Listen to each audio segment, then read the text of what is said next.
Le feedback, c'est un mot qui est devenu assez galvaudé, qu'on entend toute la journée, ce qui peut nous donner au moins un indice sur le fait que c'est important. Néanmoins, ça ne nous dit pas comment bien le réaliser et pourquoi c'est important de le faire. Commercialement, c'est important de comprendre toutes les étapes qui nous mènent au succès, mais aussi de bien décortiquer tout ce qui a peut-être conduit à l'échec.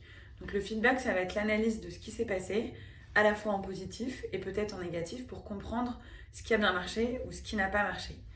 Il y a une jolie phrase que j'aime beaucoup qui est le feedback, c'est le petit déjeuner des champions. Et en fait, oui, je crois que les meilleurs d'entre nous, quelle que soit leur expertise, en fait, ont la capacité à se relire, à se corriger et à bien analyser à quel moment les choses fonctionnent ou à l'inverse, les choses sortent un peu des rails, en tout cas ne permettent pas de parvenir au succès.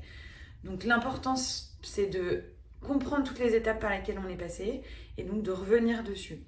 Donc le feedback, la méthode, ça va peut-être déjà par rapport à un rendez-vous commercial, ça va être de relire de façon chronologique le rendez-vous et s'assurer que, on a atteint l'objectif qu'on s'était fixé.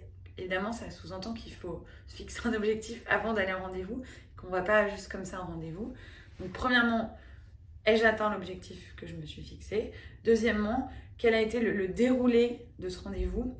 Dans quelle mesure le temps a été réparti, le temps de parole a été réparti entre mon prospect, mon client et moi-même?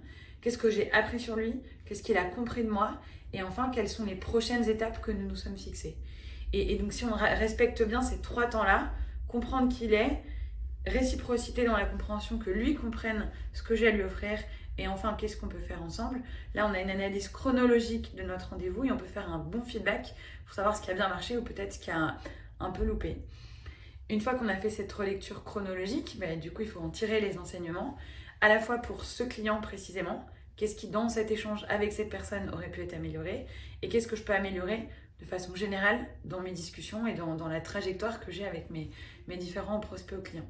Donc voilà, l'analyse de nos rendez-vous, c'est ce fameux feedback, c'est voir ce qui s'est bien passé, ce qui s'est mal passé, et comment je capitalise dessus pour surtout progresser. Le but étant pas de rester toujours au même niveau, mais vraiment d'avancer grâce à cette relecture. Donc deux scénarios, on va tout seul en rendez-vous. Donc là, on a une auto-relecture, en tout cas, on doit se relire soi-même, ce qui demande prendre un petit pas de côté sur ce qui vient de se passer et de s'analyser de façon très factuelle et objective pour voir ce qu'on pourrait améliorer. Si c'est par téléphone, on peut s'enregistrer, en tout cas se réécouter. Et deuxième cas de figure, on a la chance d'aller avec un collaborateur en rendez-vous. Et donc là, c'est lui qui peut nous faire le feedback.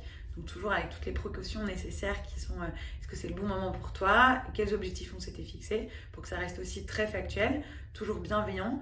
Mais c'est une vraie opportunité d'aller à deux en rendez-vous et d'avoir l'un des deux qui peut être l'observateur de celui qui a le lead sur le rendez-vous et qui du coup va être concentré sur ce qu'il fait et l'autre va être concentré sur comment le rendez-vous se déroule et comment on pourrait l'améliorer.